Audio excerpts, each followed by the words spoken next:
This is 90 MVA transformer. As you rightly know, we operate at N101 redundancy. This transformer is on soak. And what I mean by on soak is not loaded. It's not loaded to the consumer. This transformer can only come in if we can carry out maintenance or any of one of our transformer here. We cannot transport the load so that we don't keep the other people in darkness. Since we have anyone on the redundancy, we have a opportunity. We now load the transformer and feed the other consumer. Pending after the completion of job, we transport the load back from the 90 MVA to 150 transformer for the continued supply to the consumers. In the control room is Engineer Abdurrahman Samaila, a senior manager operations of TCN at the Mando substation. This substation is about 40 years old. This station covers Kaduna area, Kano, Katsina, Zamfara, Plateau State, Gombe, Borno, Yobe, Taraba, and parts of Bauchi. According to the substation operator, there is consistent adherence to routine maintenance schedule for the substation. We do routine maintenance on most of our equipment at least once in a year. Each equipment is isolated and maintained on routine basis at least once every year. Engineer Samaila then explained the process of power transmission, which is a round-the-clock activity for the substation. This is a picture of what is obtained in the switchyard. This depicts to us the lines supply is taken to the station, and also the lines through which we supply outstations, and also the transformers in the station. Like here, this is the lines supplying the station. These are the lines. We have two lines. This Shiroro line 1, this Shiroro line 2. These two lines supply the station from Shiroro GS. We also have two outgoing lines. Major line, that's Kano line. Supplies Kano. And of course, that's Niger up to Niger. We also have another line there. Just one line. This supplies just only. We have two incoming lines to the station. We also have two major outgoing lines at the station.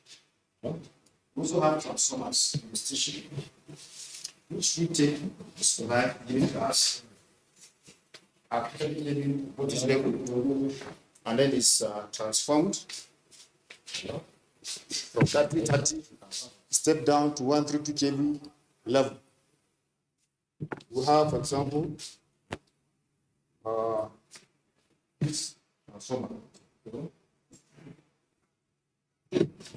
Transformer Chi1E, I call it transformer Chi1E. So transformer. This supply at 330, we'll step down to 132, and then to 33. And then the supply gets to town. Because of Kaduna not supplied by this transformer.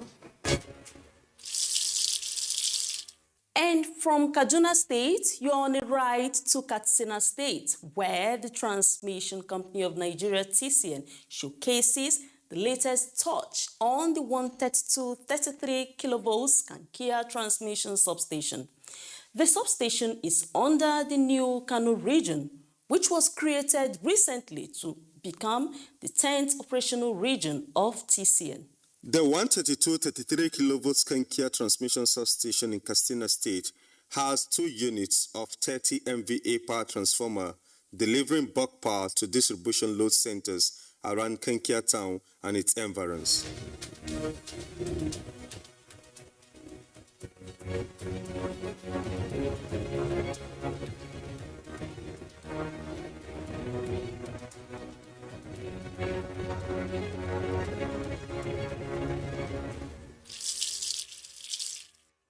The Assistant General Manager Transmission, Engineer Mohammed Aminu Kwali, spoke about the latest improvements at the substation switchyard. That's the project we did last time. This Kankia switchyard. These are the projects, the new projects executed by our workers. I think I send the pictures to you. We have the pictures here. Even isolated which I say we have installed, city, the acre, and isolated. This is the ones we executed last time. Now the details, Katsina,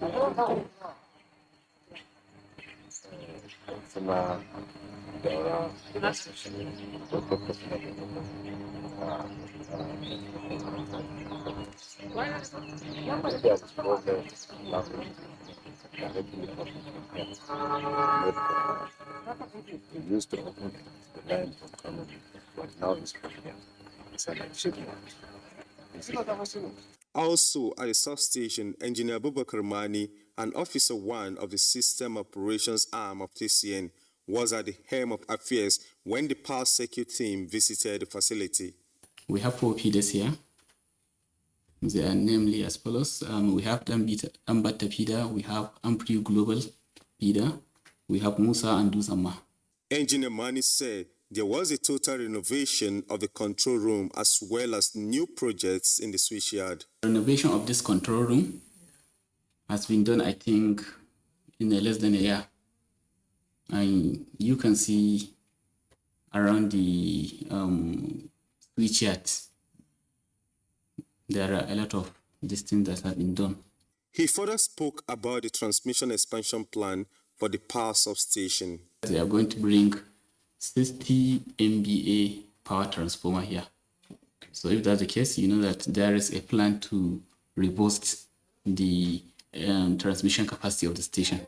And for maintenance exercises, Engineer Mani said the schedules are being complied with at the substation. There are annual maintenance that is being done annually. And if there's any other case, we'll file a trouble report and submit it to the work center, and they respond to our needs. Again, here are the stories we brought to you. Power sector regulator assures improved power supply nationwide. TCN says the power grid has capacity to meet electricity demands. Mando transmission substation in Kaduna State with 690 MVA bulk power capacity remains a key asset on the national power grid. And in Katsina State, we told you that Kankia town and environs have had their bulk power improved following an upgrade of the 132-33 kilovolts Kankia transmission substation. Keep it up with TCN as you watch our episodes on the TCN YouTube channel. Also visit these platforms to learn more about TCN and its mandate of delivering improved bulk electricity nationwide. Ensure you protect yourself against the COVID-19 pandemic by getting vaccinated and following the prevention protocols. I am Amara Agogoesi. Hope to see you again.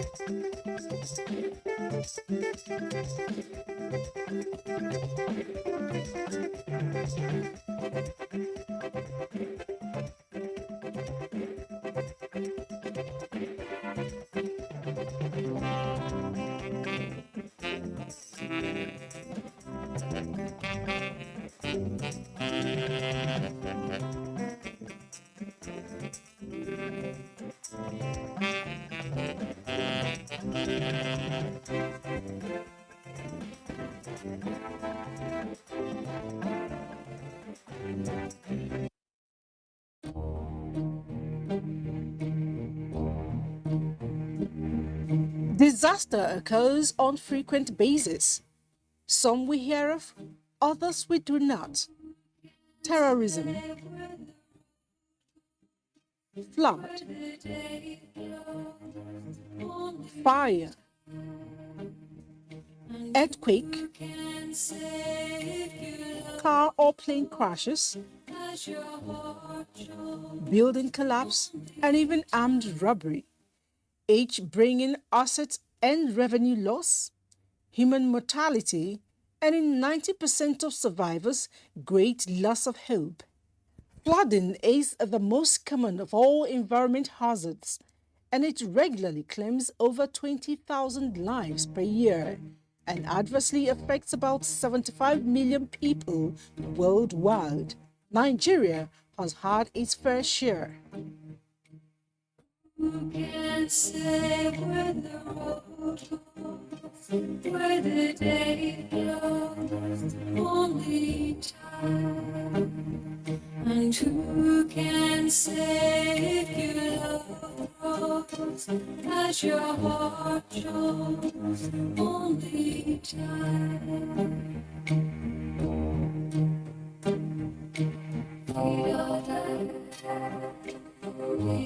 Emergencies, as the name implies, are not set out to happen, but they can be planned or budgeted for.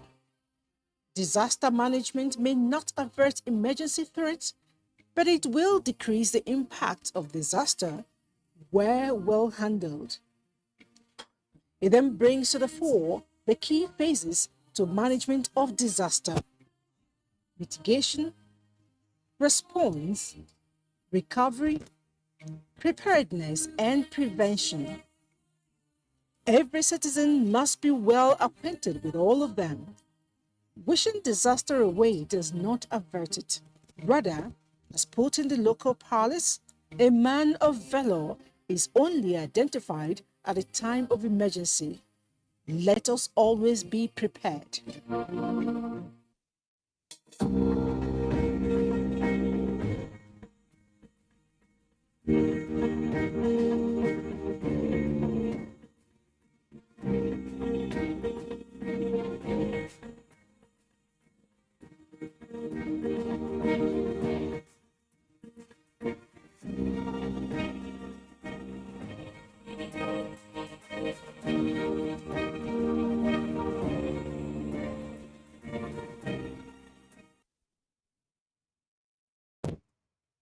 Information is power.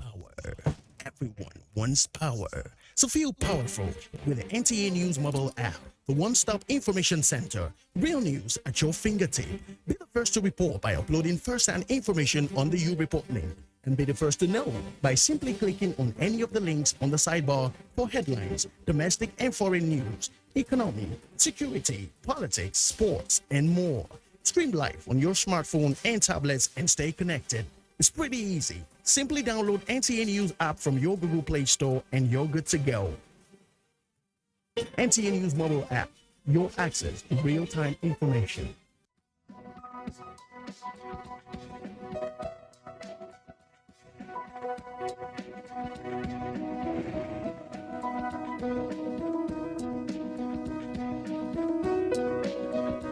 Everything is architected and designed by the Almighty. Someone who is a Christian is someone who lives a life of Jesus Christ. And the life of Jesus Christ is a life of sacrifice. Yes.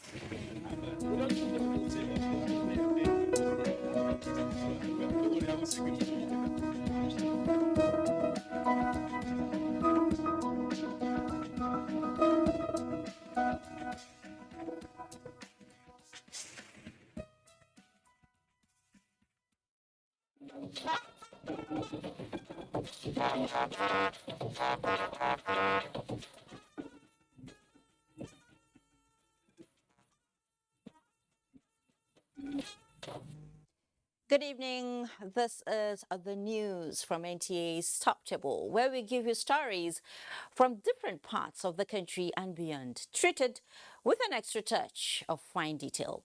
Tonight, safe landing. Federal Executive Council approves second runway for Abuja Airport. A bridge that means more than just infrastructure. We have special lenses on the second Niger Bridge. From Lagos, we have an update on the fire outbreak at Akwongbong Market. In politics, the All Progressives Congress screens aspirants for key positions in the party's national executive positions, just as a former vice president throws heart in the ring again for the nation's top job. It is a case of from one gavel to another, as Senate is to appeal the court ruling on the Electoral Act. And on solid minerals, Mines and Steel Development Ministry is leveraging on research to unearth the nation's wealth. And in sports, the Super Eagles talk tough ahead of Friday's Jollof Derby against the Black Stars of Ghana. We have these and more on our lineup tonight, so join us as the taste of the pudding is in the eating. I am Fatima Morbuba, and this is News Extra. I welcome you. You can follow this news broadcast live on our website, nta.ng/live, and on YouTube channel, NTA News Online. You can also visit our Twitter handle at NTA News Now, Facebook page, NTA Network News, and Instagram, NTA Network, for all the updates. The Federal Executive Council has approved over 92.1 billion naira for immediate construction of the second runway for the Nnamdi Azikiwe International Airport, Abuja. Minister of Aviation Hadi Sirika announced this at a media briefing after the council's meeting presided over by President Muhammadu Buhari. State House correspondent Adam Sambo reports that Humanitarian Affairs Minister Sadia Umar Farouk also secured the approval of 14.2 billion naira for the training of NPAR beneficiaries. The approval by the Federal Executive Council for the construction of the second runway for Abuja Airport is coming barely 24 hours after a presidential directive to the Minister of Finance to source special funding for the project. Aviation Minister Hadi Sirika said the construction work, which will be completed in 12 months, has been divided into 6 slots. The project comprises the provision of, amongst others, taxiways, fencing, drainage, water pumping station with reservoir, airfield lighting, communication and meteorological equipment, power station and firefighting vehicles. This is a very significant project. The same way that federal government had sourced money for railway, sourced money for refineries, sourced money for education and hospital, in the same way and manner that they will source money and fund this very important project that will increase efficiency of our airports and create natural linkage to our economies. The Council also approved the engagement of the Industrial Training Fund, National Institute for Hospitality and Tourism, that of Transport Technology, as well as the Hydro Equipment Development Institute for the training of 50,000 N-Power non-graduate beneficiaries in different skills. 14.2 billion naira has been set aside for the program, expected to last 9 months, after which the trainees will be given starter packs for them to establish their businesses. We are also going to get an exit strategy for them, collaborating with different government agencies that have such programs. For instance, a Federal Ministry of Sports and Youth, where they have the Youth Development Fund, in which they support specialized skills for these youths. We are also going to approach the private sector for those who want to go along that line. This is part of government's national social investment programs geared towards supporting our teeming unemployed population, especially the youth. Meanwhile, the Federal Executive Council is seeking what it calls wholehearted embodiment of amendment to existing legislations that have significant impact on ease of doing business in Nigeria. This followed the approval of the new Business Facilitation Miscellaneous Provision Bill to make the nation's laws more efficient, transparent, and value-oriented so that Nigeria's economy can be enhanced. We were on 2 occasions named as one of the 10 top most improved economies in the world over the last 3 years. It is equally worth mentioning that in February 2022, the National Bureau of Statistics announced that Nigerian economy grew by 3.4%, the strongest since 2014, and which accounted for increased productivity.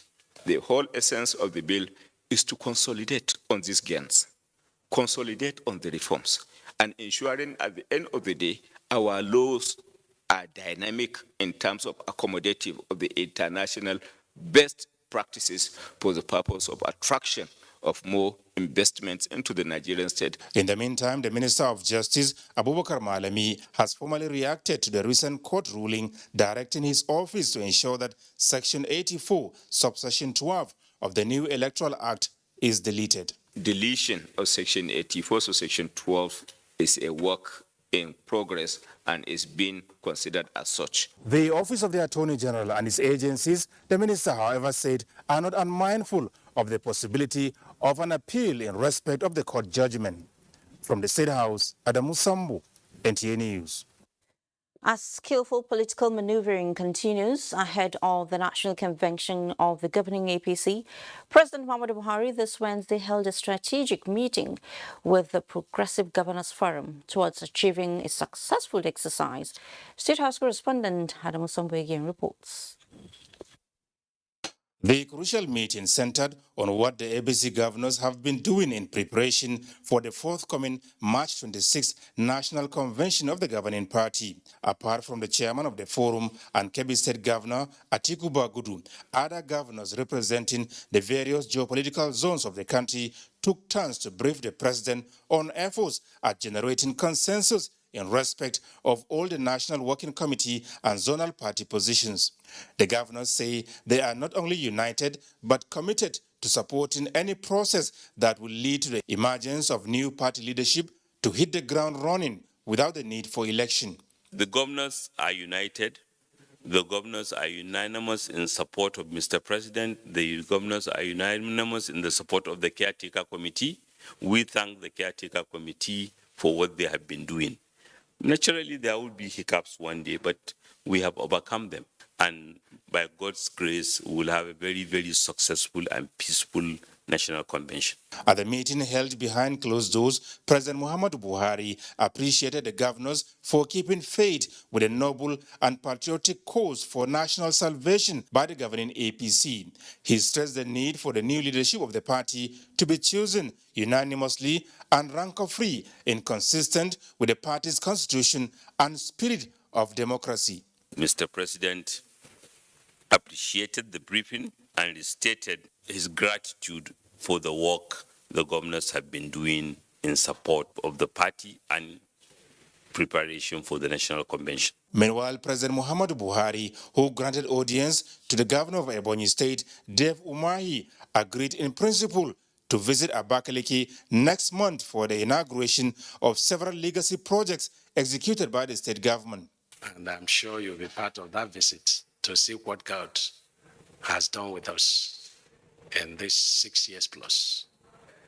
I love Mr. President, and I will carry out whatever instructions he gives to the letter, because he's a man that is very fair, and he's a man that has the interests of this country at heart. Governor Dave Umahi used the opportunity to appreciate President Buhari for his leadership, describing him as a godsend to Nigeria. From the State House, Adamu Sambu, NTA News. In the meantime, security arrangements have been reinforced ahead of APC convention in Abuja. Habib Surugo was at the Eagle Square earlier today to monitor the preparations, where he also ran into a coalition of security personnel working together for the safe conduct of the convention. Maybe I should do a public elections for all delegates that are coming to this convention. Abuja weather at this time of the year is very, very hot. So obviously all the delegates that are coming should have to look very sportive. But then at the Eagle Square, everything is going on fine. We can see activities going on. But peculiarly, in the security. Security is key in every matter. I have seen avalanche of security personnel moving around, ensuring that there is security now, security tomorrow, and security at the time when the convention is going, and security at the time when the people are mobilizing back to their own locality. And in fact, I had the luck to meet with the DIG in charge of the security for the convention, DIG Balasenchi. Hello, sir. I don't know how to salute very well, but welcome.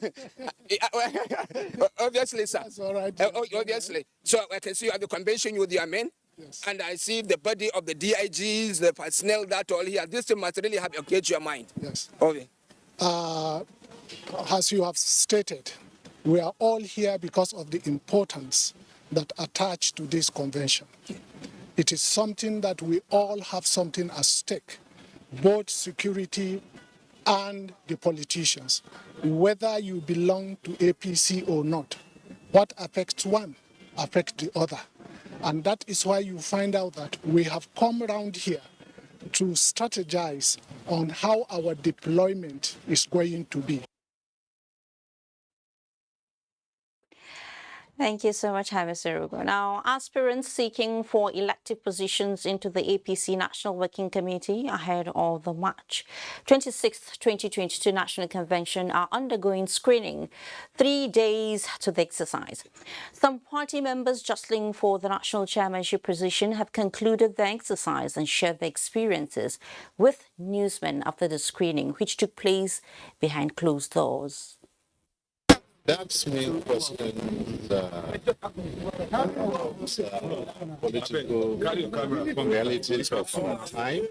So these are issues that affect many of the political parties, even the big ones. I am sure every supporter of APC, every member of APC is quite happy with what is going on now.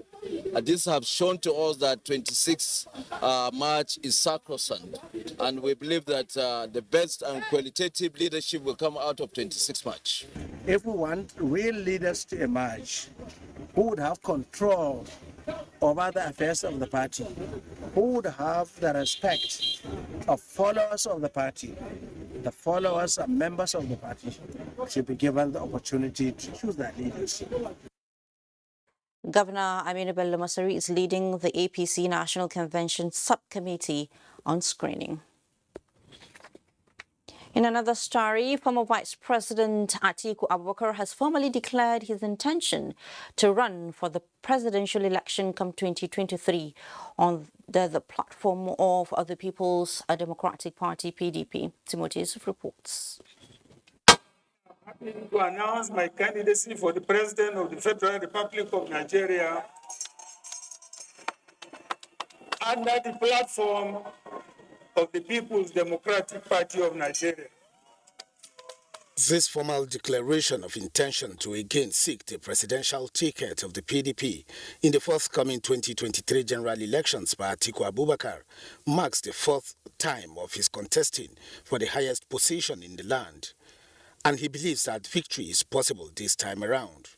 We must stand firm, get our PVCs, come out en masse, cast our votes, and protect the vote. Former Vice President Namadi Sambo and the Governor of Adamawa State, Amadu Fintiri, were unanimous in their convictions that Atiku Abubakar is well prepared and ready to move the country to higher heights. Atiku Abubakar, as the Vice President from 1999 to 2007,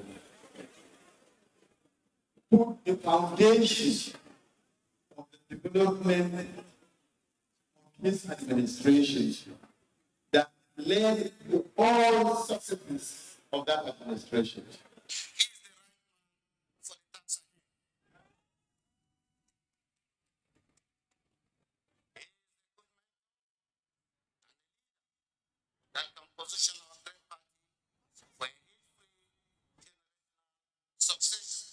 Other speakers enjoined Nigerians to rally around the aspiration of Atiku Abubakar to secure the presidential ticket of the PDP and ultimately win the election as Nigeria's next president. Timothy Yusuf, NT News. Meanwhile, a meeting of governors elected on the platform of the People's Democratic Party (PDP) has ended in Aba, Abia State. In a communique, the forum expresses concern over the state of the nation. It also reviewed the social, economic, and political sectors of Nigeria. The governors raised concerns on the rising cost of living and insecurity among other challenges confronting the nation. The forum, however, noted the approval by the PDP National Executive Committee on the timetable and timelines for congresses and convention of the party and urged that the party leadership and members to remain focused and united. In attendance were 13 members of the forum, including the chairman and governor of Sokoto State, Aminu Waziri Tambol. And the federal government has launched an onslaught of crude oil vandals and saboteurs. Minister of State Petroleum Resources, Temipre Silva, says the criminals involved in crude oil theft have their days numbered. Temipre handed the warning in Port Harcourt as he took the fight to the illegal refineries of crude oil vandals. Lydia Samson reports that the proactive United Front, including the Minister of State Petroleum Resources, Temipre Silva, Chief of Defence Staff, General Lucky Rabo, the CEO Nigerian National Petroleum Company Limited, Mele Kyari, and the CEO Nigerian Upstream Petroleum Regulatory Commission, Benga Komolafe, personally visited the communities notorious for crude oil theft. The key players who are working on the directive of President Muhammadu Buhari to stem the tide and put an end to crude oil theft vowed to work together assiduously in the operation they tagged Delta Safe. 9. If you say Nigeria's power sector is at a stage of emergency going by the current power outages nationwide, you might not be wrong. Now, all industry players are on board to address the challenges, and the intervention by President Muhammadu Buhari seems to have come with a glimmer of hope. Joshua Ojito reports on measures taken so far to turn things around for the better. It all started in October 2021 when the national grid lost more than 1,000 megawatts of electricity due to vandalism, shortage of gas to power, scheduled and unscheduled maintenance of major power plants, as well as water level drop in hydro dams. The challenges subsist even in the new year 2022 as generation continues to drop with multiple grid collapses. We have the problem of poor liquidity, the problem of lack of access to forex window to be able to do the normal maintenance. 3, our maintenance has increased. We are dealing with a single buyer model, which is common to Africa, is common to Asia, and is common to Eastern Europe.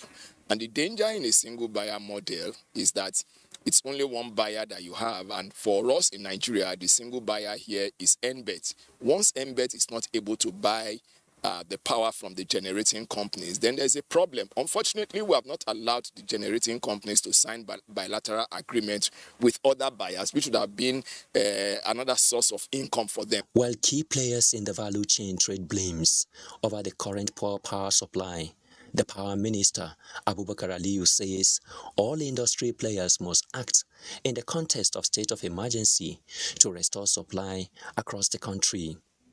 The President also weighed in with a clear-cut directive to the Power Minister to address the challenges and improve electricity supply. So far, federal government says the interventions are yielding results as some plants have resumed power generation, while a special gas pricing emergency contract has been approved for power plants owned by the Niger Delta Power Holding Company to wrap up generation. The Nigerian Bulk Electricity Trading PLC has also been directed to fast-track negotiation on interim energy sales agreement with a view to bringing the new Opai 2 power plant connected to the grid.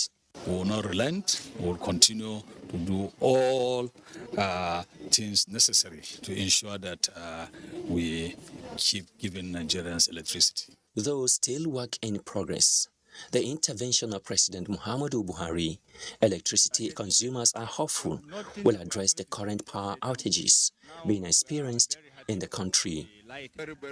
Joshua Ojito, NTA News. It seems like a dream come true, which many thought would be difficult to come true actually. But today, the determination, doggedness and commitment of the federal government has put skeptics to shame as the second Niger Bridge nears completion and scheduled for inauguration come October this year. Omar Basse Edit takes us through the journey so far.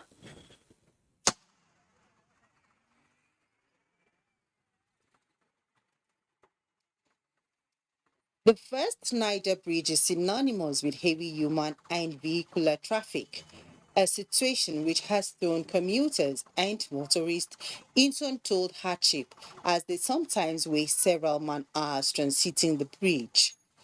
Built 57 years ago, the bridge has served as a link between the south and other parts of the country, while also serving as a corridor of trade into Niger, a commercial hub which hosts the largest market in West Africa.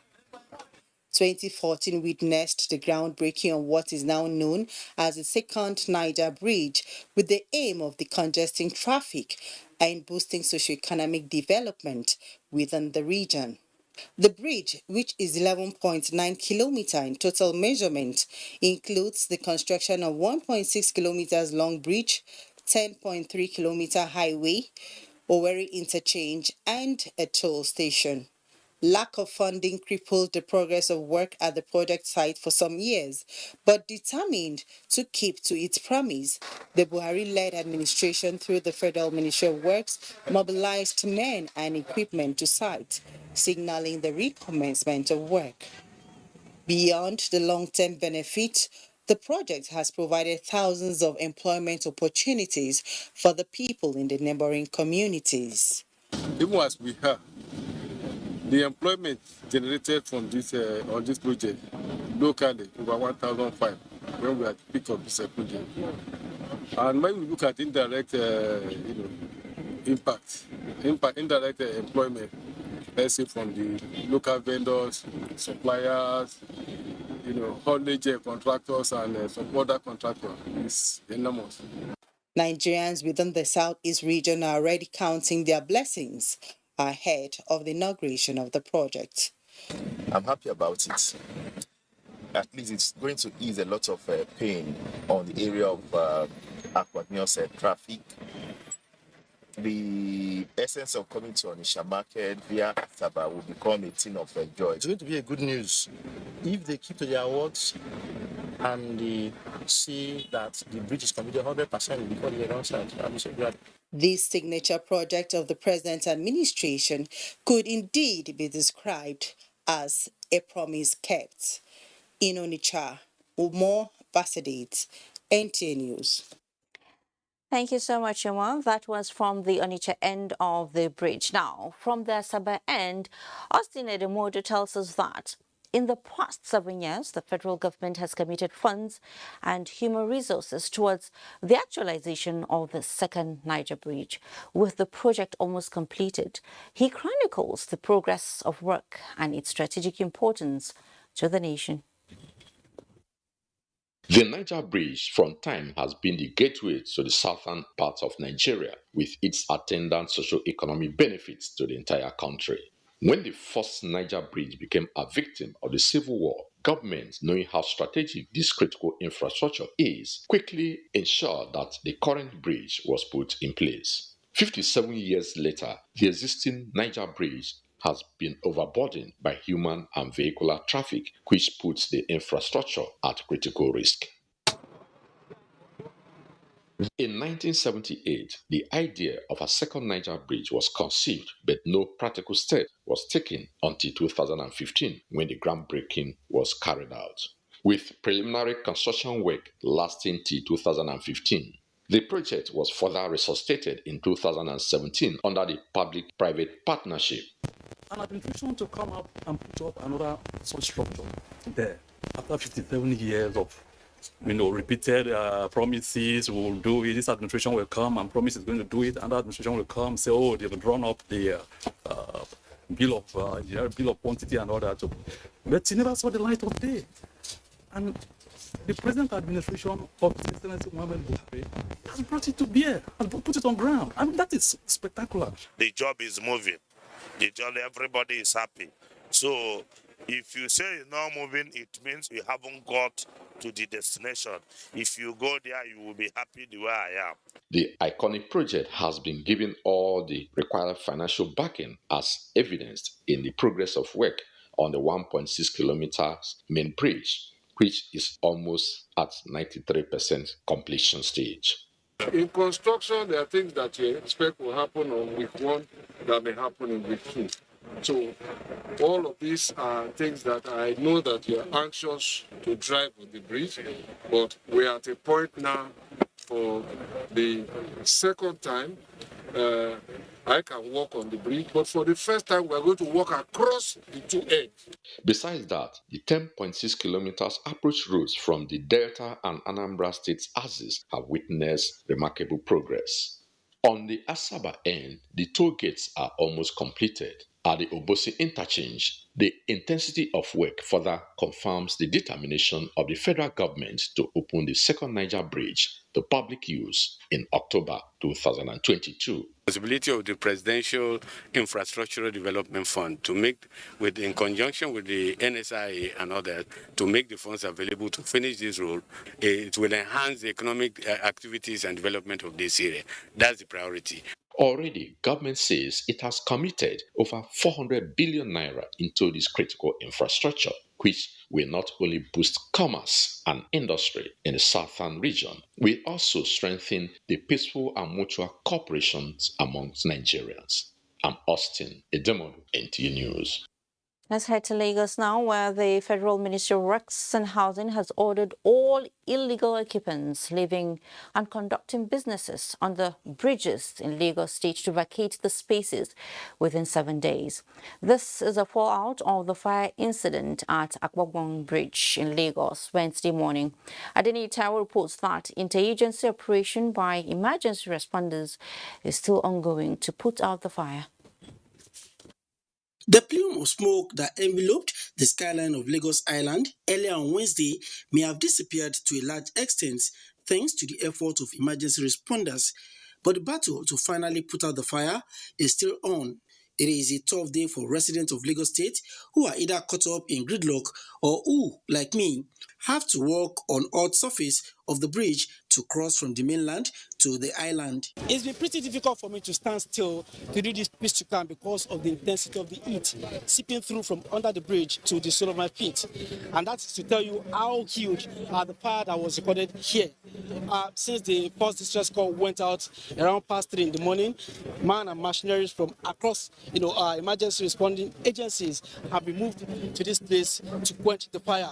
Despite several reports, well, one can see smoke billowing out while men are still working. During an inspection visit to the scene of the fire, Director of Highway, Bridges and Design, Engineer Olurapo Oyetade says the Akwagbon end of the bridge will remain closed while integrity test is carried out to determine its fate.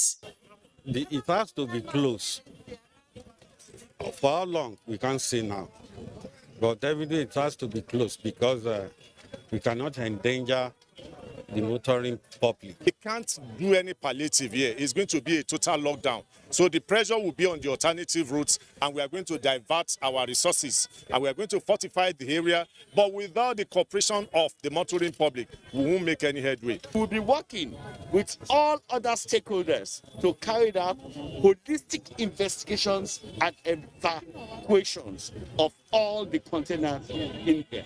In the meantime, affected traders are taking advantage of the fire being subdued to salvage what they could from the ruins. In Lagos, Adeni Taiwo, NTA News. Thank you, Adeni. Now let's take some time out at this point, but you just have to stay tuned because the stories coming ahead are ones you wouldn't want to miss. If I may ask, do you think you've heard the last of the Electoral Act and the court actions around it? Find out the latest interesting steps taken on it by the National Assembly when News Extra returns in just a moment. My son, calm down now. You said like I'm rubber. My uncle no go buy.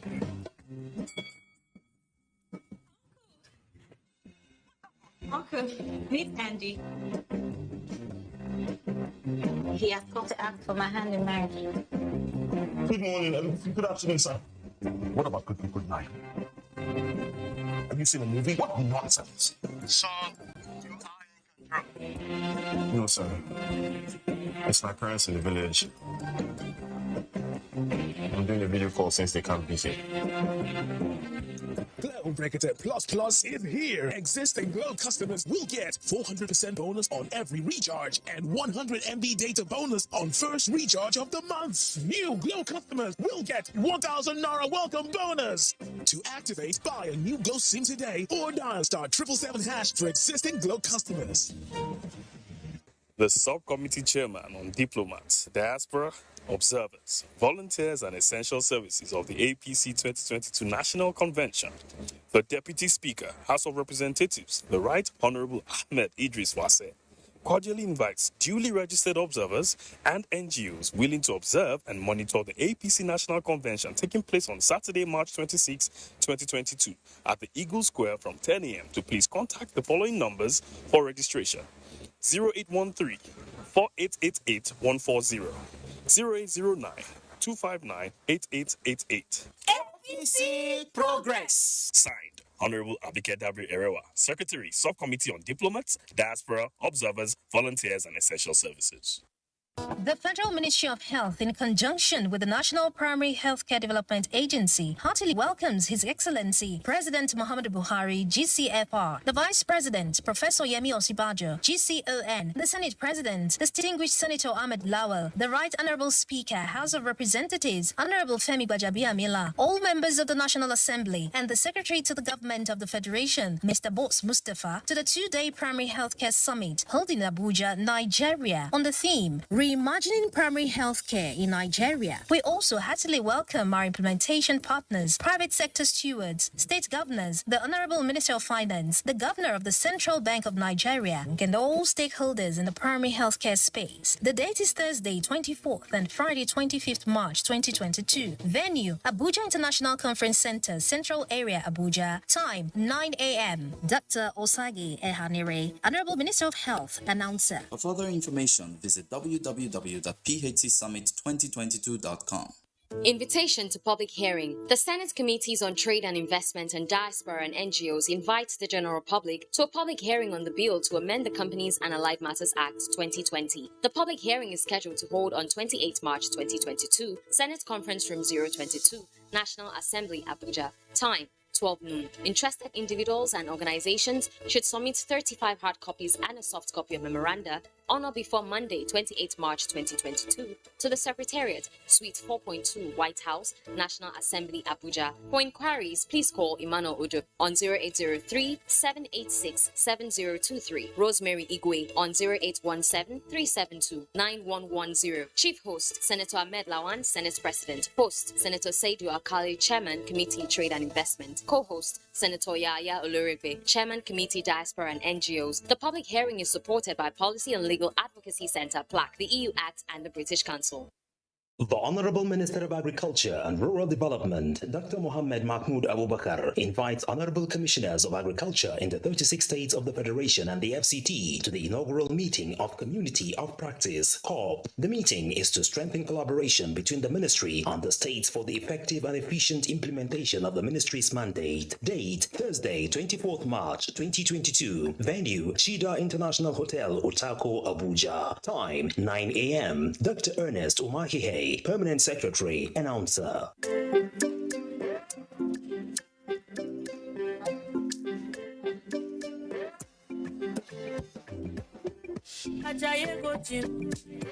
You won't go shake your body.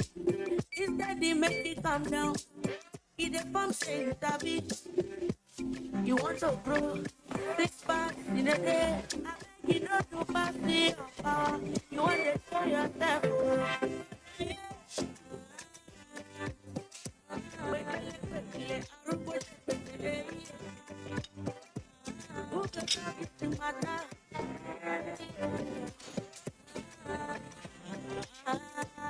Whatever your size, find it with the new Airtel data plans.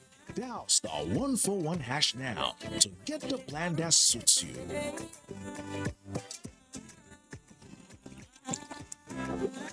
Airtel, the smartphone network. Maize Association of Nigeria, MAN, cordially invites the general public to the unveiling of the second national maize pyramids and the largest in Africa.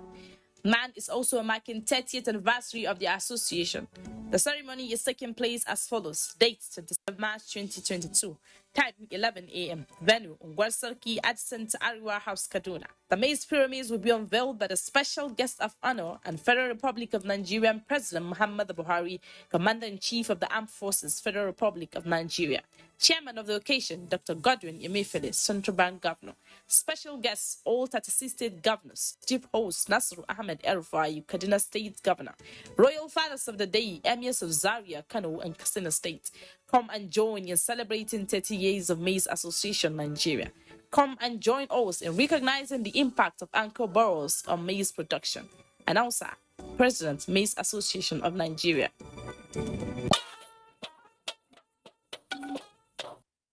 Great to have you back on News Extra. Senate is to appeal the ruling of the Federal High Court Umuahia, which nullified Section 84, subsection 12 of the newly amended Electoral Act. National Assembly correspondent Ignatius Sunkwo reports.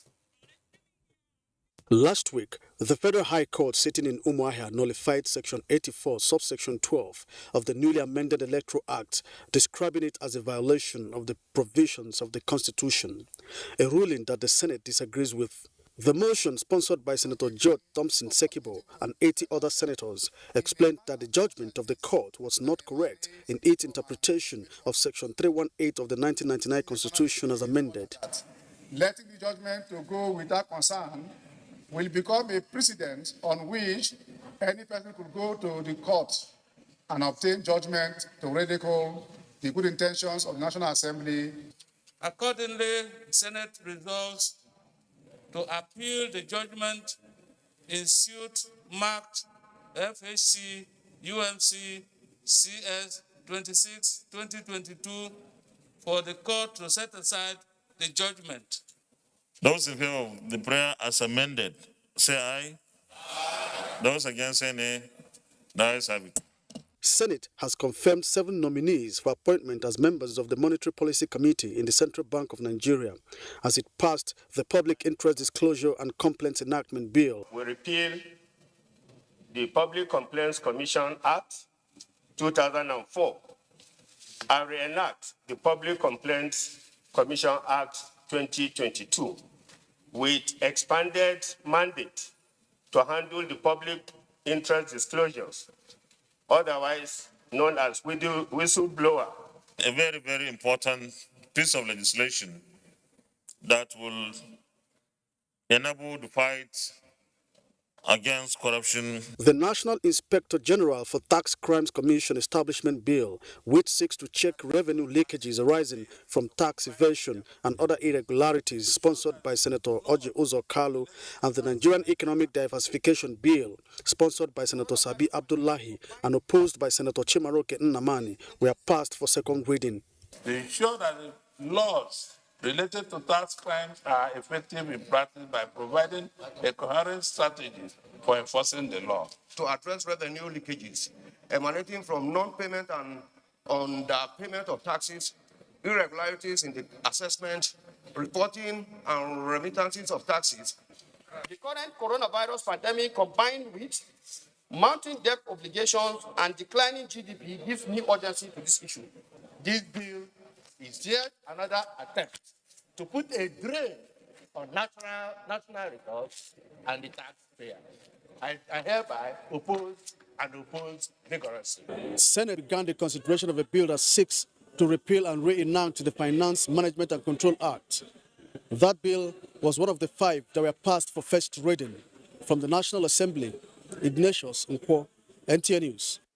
Meanwhile, the House of Representatives has been reacting to the judgment of the Federal High Court Umuahia on the provision of Section 84, subsection 12 of the Electoral Act 2022 passed a resolution to petition the National Judicial Council. National Assembly correspondent Lami Ali reports that House members, while debating the matter during plenary, described the judgment as an encroachment and usurpation of powers of the legislature. The judgments, now a subject of controversy, elicited comments from House members who argued that ordering the Attorney General and Minister of Justice to delete a section of the Electoral Act is contrary to the doctrine of separation of power as enshrined in the Constitution. Members of this institution must rise against this aberration. We are not only lawmakers, we must be custodians of laws, and laws must have to be obeyed in this country. With regard to the principles of natural justice, fair hearing, our alternate pattern. Somebody is trying to do our job.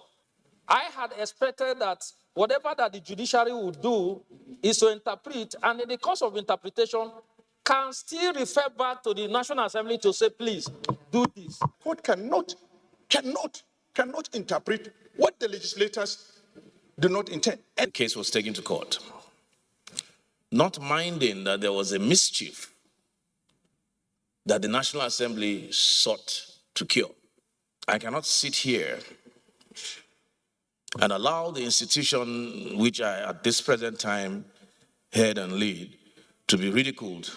The House resolves to file an application to be joined in the suit and appeal the judgments. It also asks the Attorney General to stay action on the judgments until the matter is settled.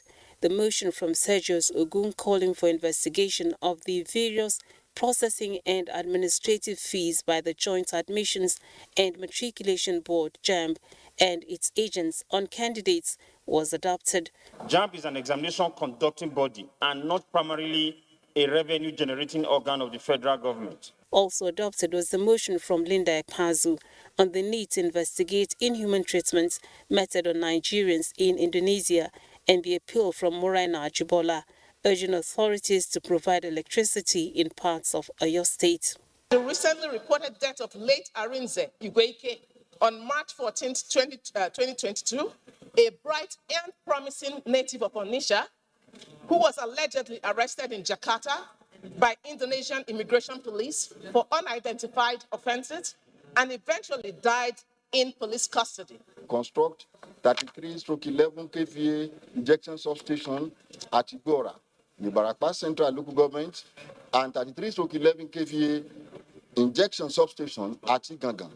Plenary featured the second reading of 5 bills, including the bill seeking establishment of Niger Delta Institute of Technology and Skills Acquisition, Berry, River State, sponsored by Dumnamine Deco, and the bill to establish National Center for Furniture Manufacture in Ife's House of Osun State, sponsored by Taufika Bimbola. 11 bills passed first reading, 2 of which seek amendments to the ICPC and NDLEA Acts. From the National Assembly, Lami Ali, NTA News.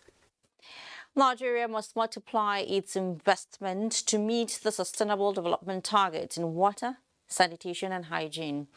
Water Resources Minister Suleiman Adamu was speaking in Dakar at a high-level panel on innovative financing for water security, where he's represented an African Ministers' Council on Water. Musbaut Wahab has that. It's a global shared learning session, have an instance of a Latin American Development Bank. And the common concern is finding a cause for an innovative financing for water security. We haven't done enough, I think, to really put water, front and center on the climate agenda and really recognize that as these financing options are opening up, we need to channel them into the water sector currently working with microfinance. The double-capped Nigeria's Water Resources Minister says securing improved funding for the sector is top agenda for the African Ministers' Council on Water, and that too is a priority for Nigeria. Public sector, that is the states and the federal government and the local government, will be able to spend about 1.3% of GDP, while households and maybe private sector will take up the rest of the 1.2%. And the 1.3% for public sector translates to about $5.2 billion annually. Nigeria's government has demonstrated political will through the state of emergency declared on the sector in partnership with the private bodies and multilateral agencies. But Suleiman Adamu says the country needs to strengthen its regulatory framework through the Water Resources Bill before the National Assembly also intended to set up the WASH Fund. Operationalize the fund such that state governments can also leverage on this fund to get additional funding to invest in water and sanitation hygiene. And so for other African countries to expand the net for financing of the WASH sector, this panel agreed that being creative is the watchword. In Dakar, Musbal and Wahab, NC News. Oh, thank you, Musbal. Now, what does weather forecast mean to you? Are we really paying attention to the changes in our weather and our environment? Well, these are the questions climate predictors and weather forecasters are asking as the world marks World Meteorological Day. Musa Aliu, it's all over to you. Let's hear you. The weather is becoming unpredictable, while the temperature and humidity is rising daily. More worrisome to farmers is the reduction in the days and amount of rain that fall every season. Just like these farmers in Kura, Kano State. They relied on groundwater for dry season farming. The flow of the water has been decreasing over the years, he says. The changes in weather is not only here in Nigeria, but across the globe. And that's why weather predictors are of the view that being prepared and able to act at the right time in the right place can save community from major challenges associated with weather. Globally, 1 person in 3 is currently not covered by early warning systems. 6 in 10 people in Africa are not yet protected. And this is unacceptable. This year's World Meteorological Day, therefore, has a theme, early warning and early action, and spotlights the vital importance of hydrological and climate information for disaster risk reduction.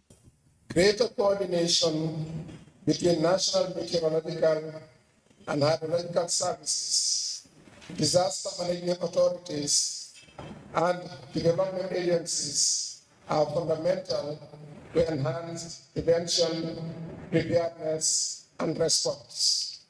Was this to emphasize the critical role of issuing warning forecasts early enough to prompt action and by various stakeholders.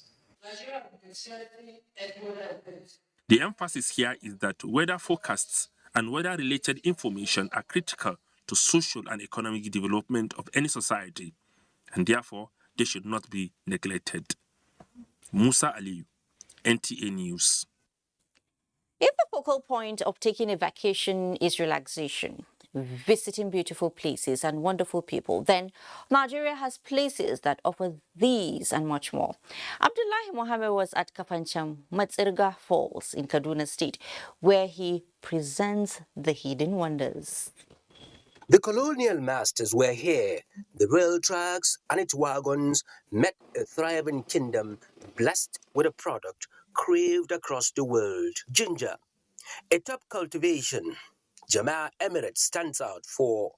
It's still a produce that keeps the city on the global map. Here is where the best ginger is cultivated and transits to the farthest parts of the world. But another unmovable blessing keeps bringing people back to Kafanchan, especially during festivities, the Matsirga waterfalls.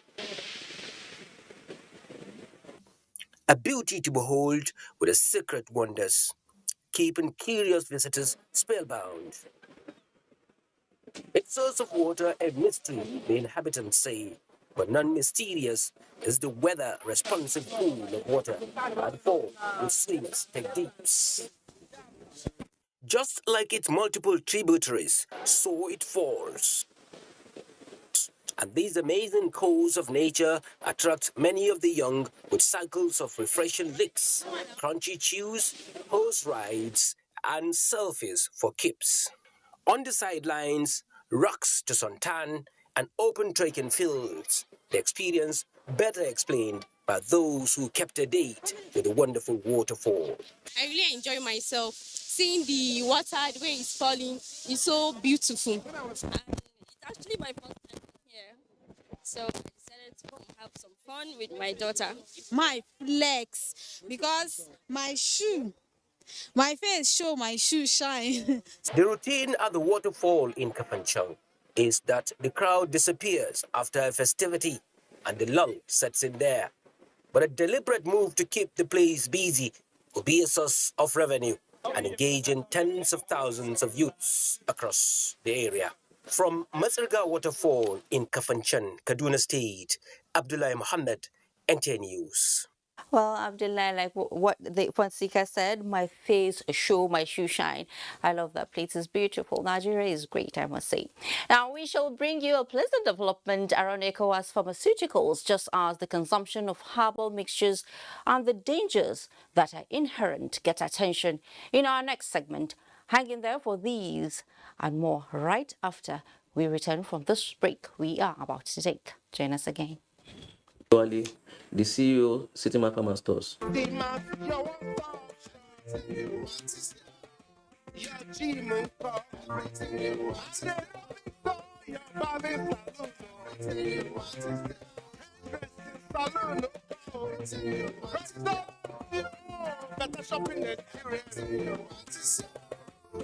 Your children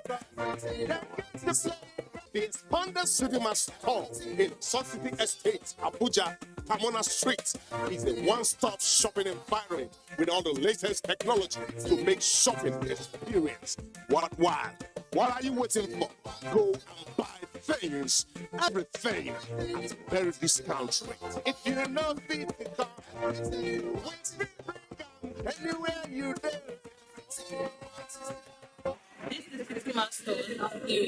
On behalf of the Governing Council, Senate, Management and staff of the National Open University of Nigeria, the Vice Chancellor, Professor Lufemi Peters, announces the 11th convocation ceremony of the university coming up on Friday and Saturday, 25th and 26th March 2022 in Abuja and the 36 states of the Federation. The ceremony will feature a convocation lecture to be delivered by Professor Sita Ogbu, OON of the University of Nigeria, Nsukka. Date, Friday, 25th March 2022 at the Convocation Arena, now headquarters Jabi, Abuja, by 11 a.m., while the convocation ceremony proper will come up on Saturday, 26th March 2022, also at the Convocation Arena, now headquarters Abuja, by 10 a.m.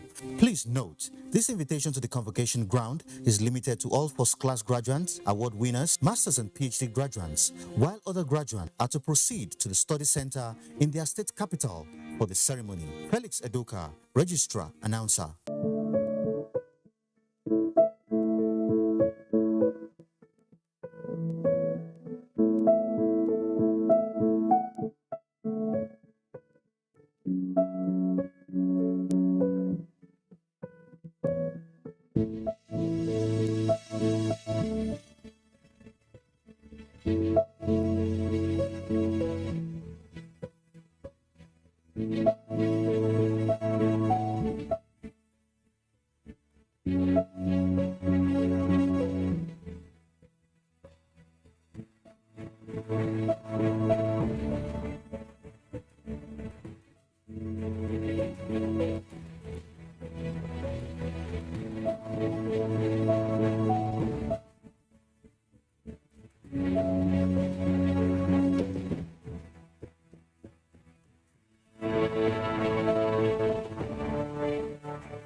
Enjoy the reward that sharing brings with the Airtel Family Plan. Get bonus talk time, SMS, and data for each family member you share with.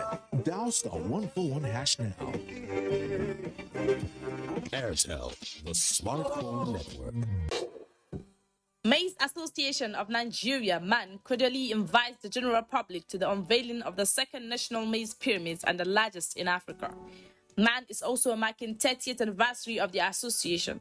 The ceremony is taking place as follows. Date 27 March 2022. Time 11 a.m. Venue Ungwarsarki adjacent to Ariwa House, Kaduna. The maize pyramids will be unveiled by the special guest of honor and Federal Republic of Nigeria President Muhammadu Buhari, Commander-in-Chief of the Armed Forces, Federal Republic of Nigeria. Chairman of the occasion, Dr. Godwin Emefiele, Central Bank Governor. Special guests, all 36 state governors. Chief host, Nasru Ahmed El-Rufai, Kaduna State Governor. Royal Fathers of the Day, Emirs of Zaria, Kano, and Katsina State. Come and join in celebrating 30 years of Maize Association Nigeria. Come and join us in recognizing the impact of anchor borrowers on maize production. Announcer, President, Maize Association of Nigeria.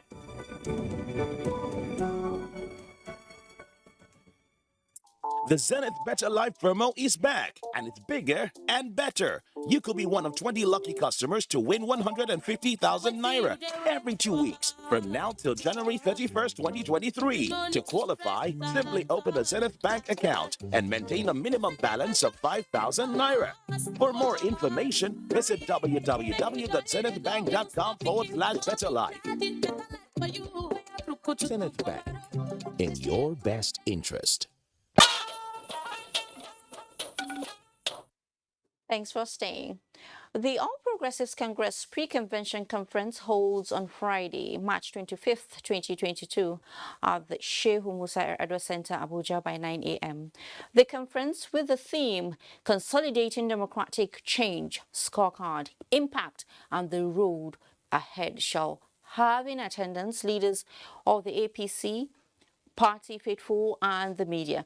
Chairman Professor Babagana Umar Zulum, Governor Borno State, and co-chair Dr. Kayode Fayemi, Governor Ekiti State.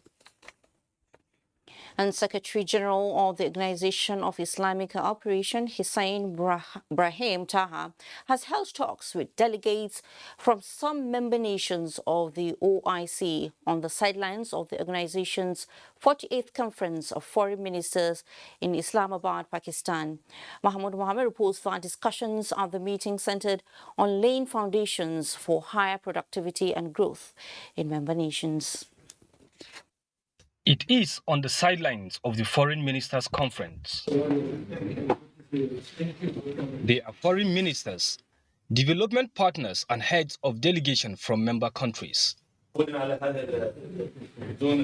mission is to facilitate capacity building in key sectors of their country's economy through regional integration and intra-OIC collaborations. OIC Secretary General Hussein Brahim Taha says, partnerships are key enablers of socio-economic development. Hence the need for member nations to take advantage of OIC's partnership with the Islamic Development Bank to invest in human capital development and social infrastructure. Member states are really engaged in a number of discussions on a number of issues on the agenda of the OIC. OIC is not a religious organization. This is a political organization, intergovernmental organizations with a heavy agenda that deals with political issues, economic issues, cultural issues, social issues, issues related to science and technology, promotion of trade between member states. So we have a lot of opportunities, and OIC is ready to play its role in this regard. As challenges continue to evolve globally, the OIC is committed to responding to evolving developmental needs of member nations. From Islamabad, Pakistan, Mahmoud Mohammed, NTA News. And thank you, Mahmoud. Now it's time for us to join Benny Adams for business news. Benny, take it away. Thank you, Fatima. I'll start by telling you that energy experts have begun counting the gains of the just inaugurated petrochemical plant, whose fertilizer capacity is pegged at 3 million metric tons per annum, with oil refining capacity of more than 650,000 barrels per day. We have always said From natural gas, you will get ammonia. From ammonia, you will get urea. From urea, you will get fertilizer. That has crystallized today. And the same gas can be used to drive gas turbines to generate electricity. And once you can even generate electricity, you will not be bothered about generators. You will not be bothered about subsidy. But we are very happy with the initiative of Dangote. We are proud about it, but we need more Dangotes in food processing. We need more Dangotes in automobile. We need more Dangotes in health. And we need more Dangotes in so many areas. Because what that will do, first of all, is it will make Nigeria to stop importation. And once we stop importation, we will conserve foreign exchange.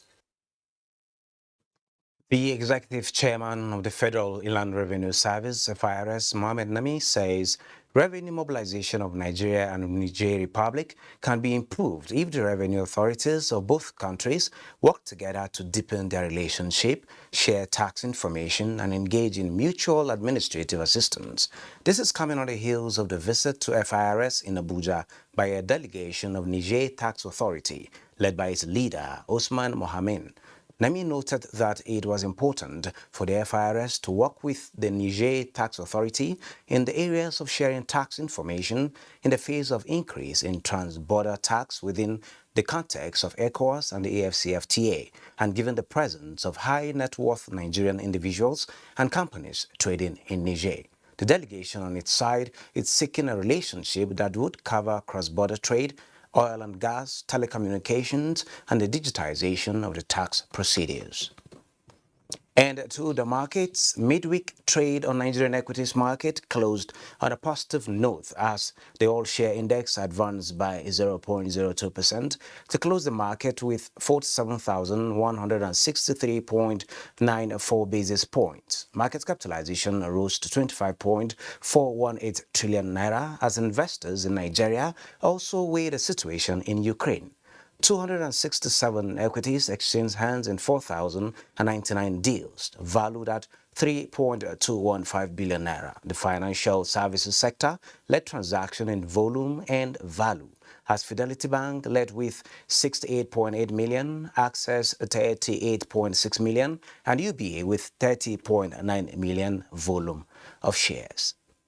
That is business news. Fatih? Well, you can continue with the extra touch.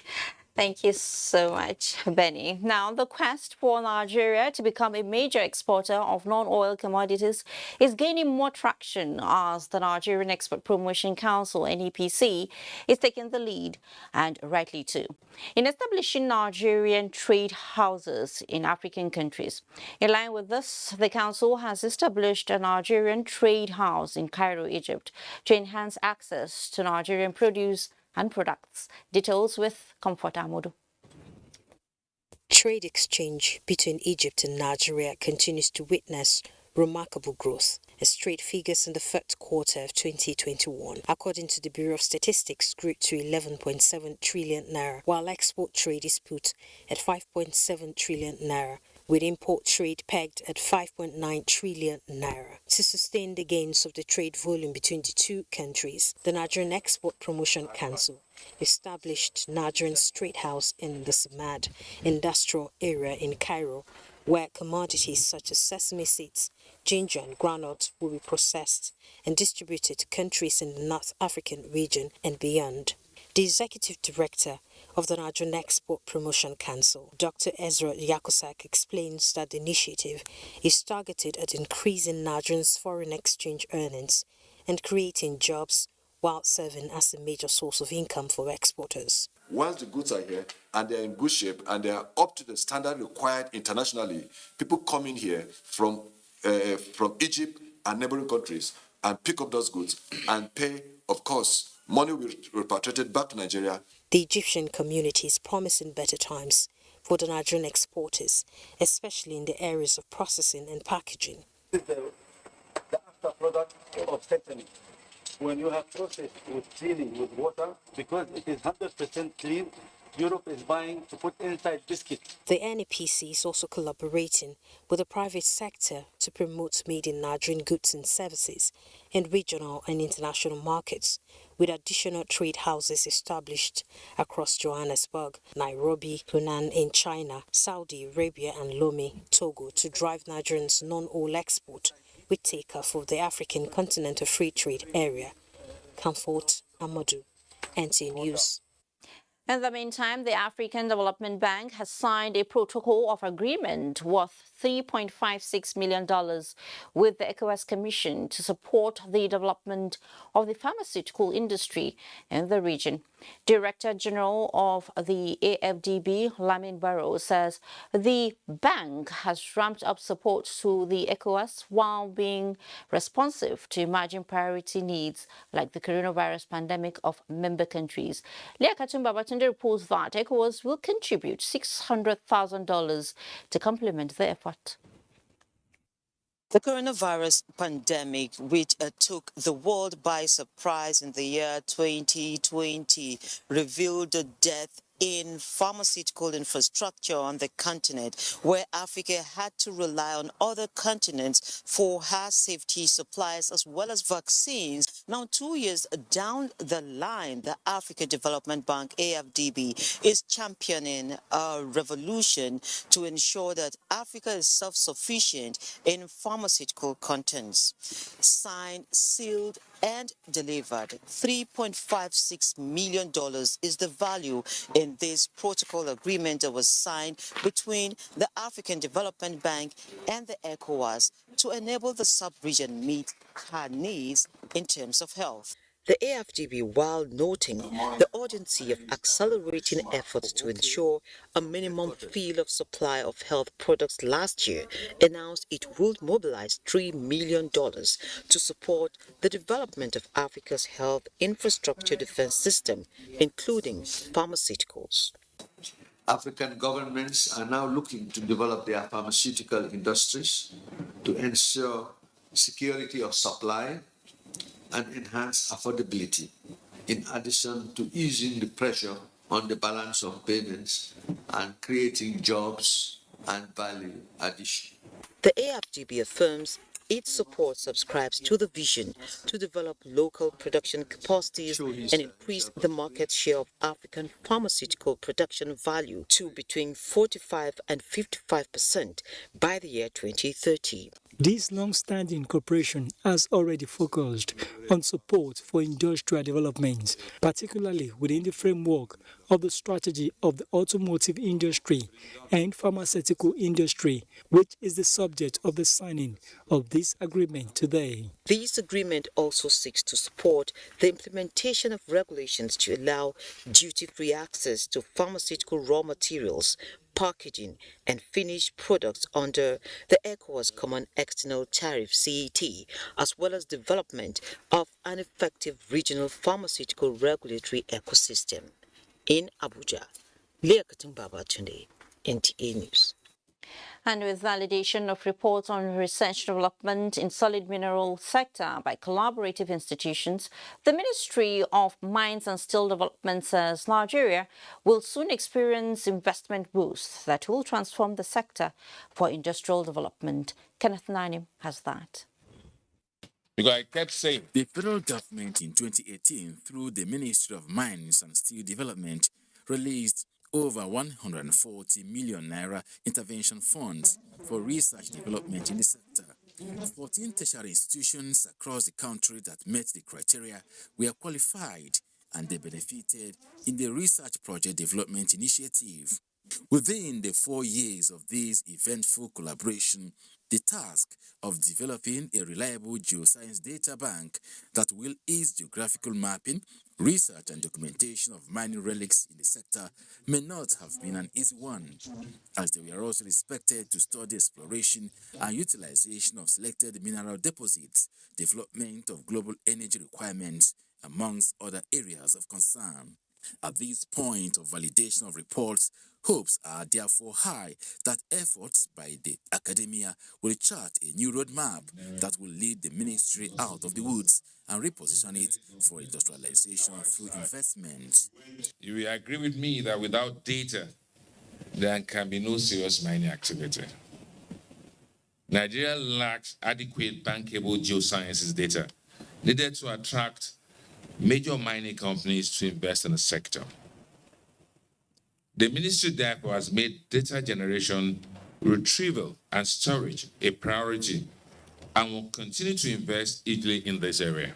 All these projects and data now belongs to the ministry, belongs to the industry. Industrialists can now come. Investors can now come. Stakeholders can now come. In fact, the ministry is going to package them in a way the industry will make use of it. The stakeholders also expressed the hope that when the harmonized reports become operational, they will fast-track the involvement of the private sector in the solid mineral industry in the country. Kenneth Namin, NTA News. Report just reaching us says President Muhammadu Buhari this evening, Wednesday, hosted to a dinner the national chairmanship aspirants of the governing APC. State House correspondent Adam Sambu reports that the engagement was in furtherance of genuine efforts to ensure a rancor-free and successful national convention of the party coming up Saturday. All those aspiring for the national chairmanship position attended the meeting. The chairman, caretaker and extraordinary convention planning committee of the APC and governor of Yobe State, Memala Buni, Chief of Staff to the President, Professor Ibrahim Gambari, and Secretary to the Government of the Federation, Bas Mustafa, were also in attendance. Details of the interactive engagement held behind closed doors were not disclosed. It will be recalled that President Buhari had earlier granted audience to members of the Progressive Governors Forum where issues relating to the APC National Convention were discussed. Provision of transportation for pupils in public schools to be or not to be, especially at this time of biting fuel scarcity. I know where I stand on this. What about you? We take another breather, after which we bring you this and some trending stories around security. Do stay. When you think of fruit juice and all the goodness that comes in it, think Chivita. It is many years of trust, quality, and all the goodness of fruit poured into one lovely pack, specially made for you. There is more to choose from. Whatever your preferences are, there is a Chivita for you. If you love an active life, or you just want to relax and unwind, if you are the cool dude, or simply want to try something refreshingly different. However you want it, there is a Chivita for you. Oh, yes. Check out our new Chivita Smart Malt Drink. Energy to learn, energy to play. So, what's your Chivita? Dear friend, how are you? I can smell the goodness of Easter around you. But wait a minute. Do you know you can enjoy Easter in luxurious comfort like never before? Because this Easter, Bedmates Furniture invites you to discover new levels of comfort with furniture that brings life to your home. Seriously, now is your last chance to have a memorable Easter and beyond. From 21st March to 20th April 2022, get furniture you love at unbelievable low prices with free gifts in our showrooms. Hurry now before others choose the finest units you want. Every Harmattan, he falls sick so frequently and misses school often. I keep him away from junk food. He also feeds me apple. She said an apple a day keeps... If you want to keep germs away, then use Dettol soap regularly. Germs and disease spread easily during Harmattan. For this, use Dettol soap. Dettol protects from up to 100 illness-causing germs. Dettol soap is endorsed by the Nigerian Medical Association. Be Dettol sure. Odolo. GoTV price don't go down low for inside Max for Less promo. They go summer you with GoTV decoder, GoTenna, plus 1 month Max subscription. Package will be 9,500 naira before. They don't slash them to 6,500 naira. See discount. Make yourself enjoy football for inside your house. Cross leg, what African Magic don't play Niger, telenovela, Nigerian Idol, and Bunga drama. Yourself is a big with Max for Less promo and enjoy correct entertainment for only 6,500 naira. So make you hurry. Visit GoTV store today. This offer not be forever. GoTV. Love it.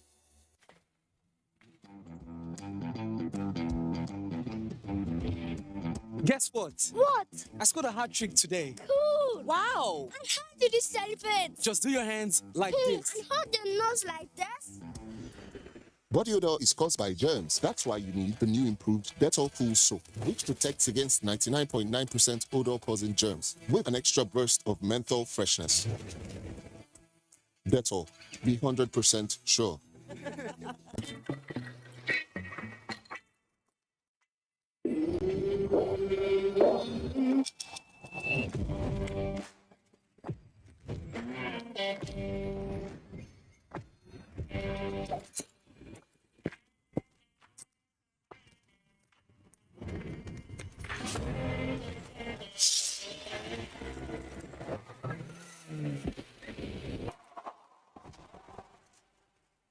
The judges for Nigerian Idol Season 7 are ready. The stage is set, and now it's time for you to impress. Nigerian Idol Season 7, showing every Sunday on Africa Magic Urban and Family. Proudly sponsored by Biggie Drinks, Niger's favorite, and Binance. Exchange the world.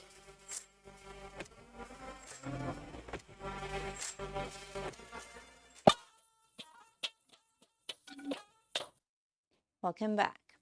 Yobe State is on the path of becoming a reference point among its peers in the country in implementing the Tangaya system of education. This followed ongoing reforms and investments to make the system vibrant in line with the modern educational trends. This is the submission of the stakeholders at a 3-day engagement held in Damaturu, the Yobe State capital. Yunusa Suleiman reports. By the Yobe State Ministry of Basic and Secondary Education reveals that the state has a total of 3,838 Sangaya schools with more than 189,000 almajiri across the 17 council areas of the state. The locations of each school, student and instructor have been profiled and documented by the ministry for strategic planning, support and necessary interventions. This prompted the State Steering Committee on Sangaya Education Reform, in collaboration with UNICEF, to engage the Sangaya schools teachers and other relevant stakeholders on critical areas with a view to coming up with the desirable reforms to the system.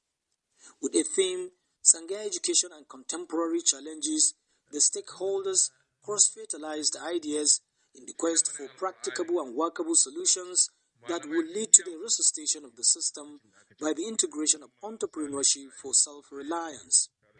Nigeria will never achieve its developmental goals, know its SDG goals, without, solving the question of the Almajiri system of education. The Yobe State government has turned its attention towards supporting the system and, in fact, encouraging the development and improvement of the entire system. The present administration of the state has maintained its commitment and zeal to reform education in all its ramifications for our students to be well informed and mentally equipped to face the ever-growing challenges of development. It is expected that recommendations generated from the participants will serve as a working document in repositioning the system in the state.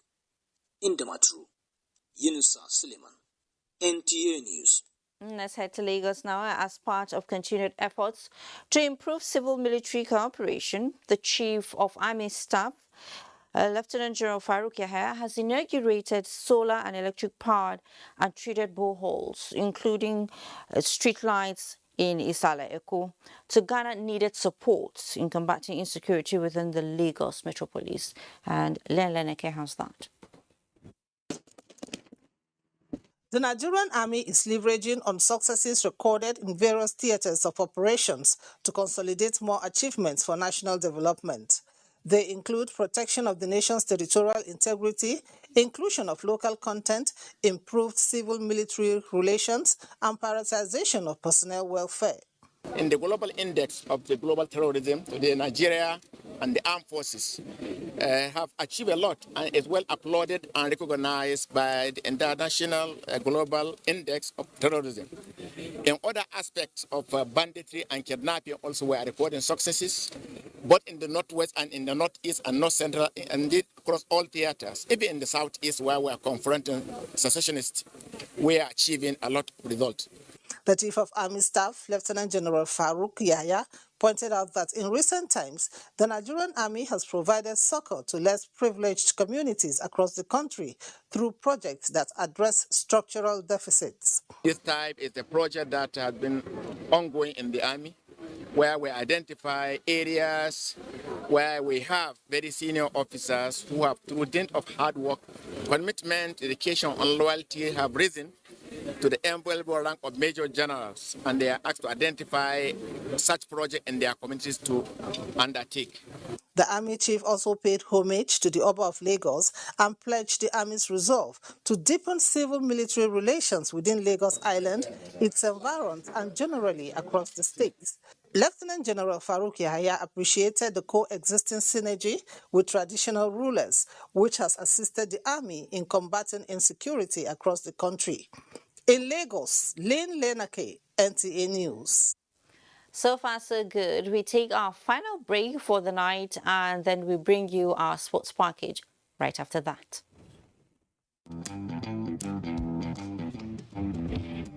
Guess what? What? I scored a hat-trick today. Cool! Wow! And how did you celebrate? Just do your hands like this. And hold your nose like this?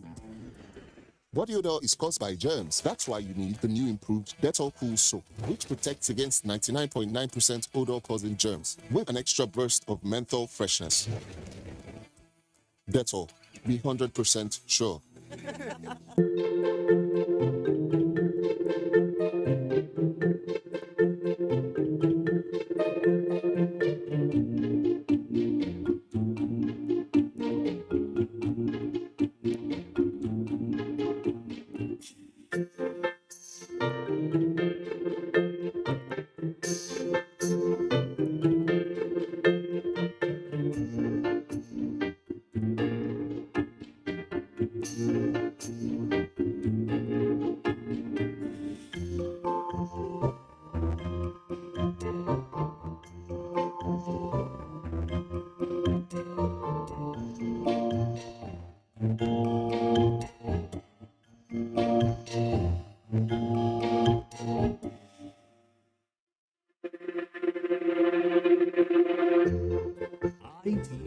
Developing the nation's human resource. Let's talk sports. All is set for the Nigeria-Ghana-Qatar 2022 playoffs. Kene Ima Abudike in the special report captures the mood of both camps ahead of the double-header.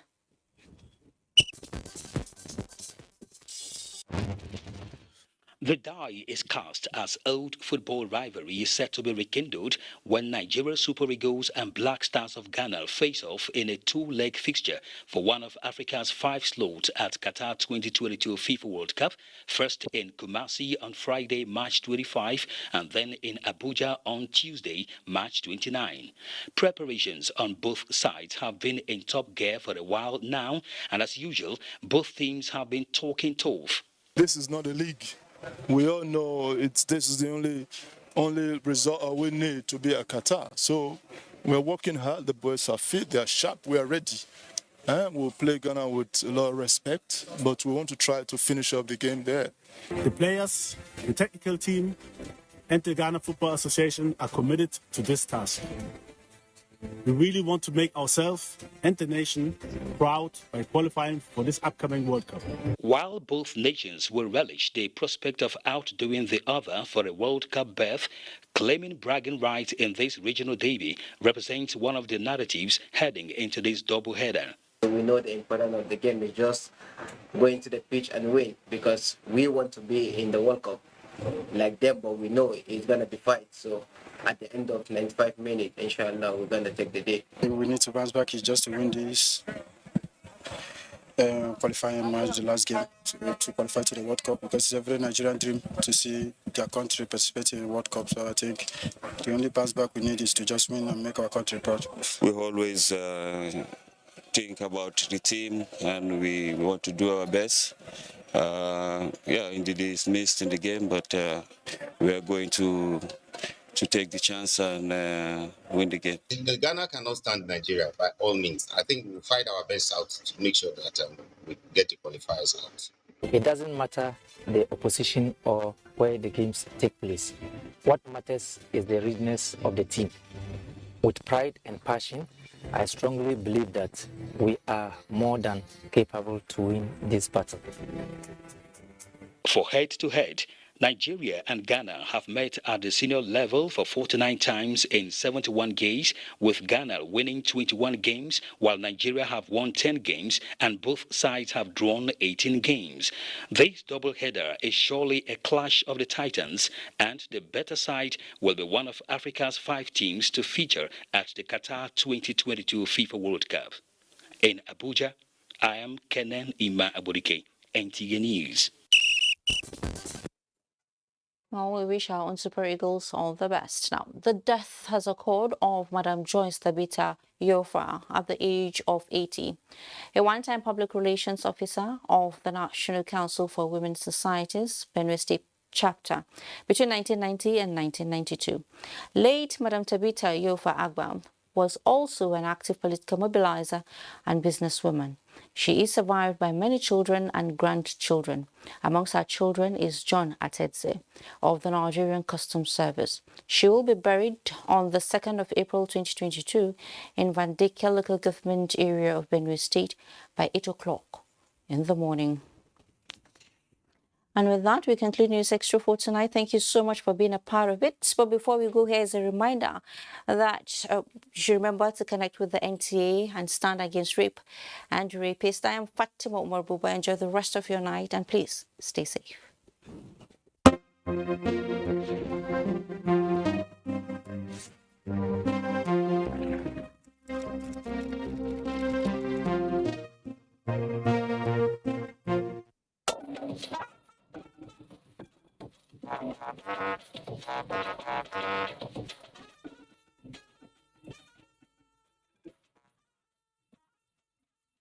Thank you.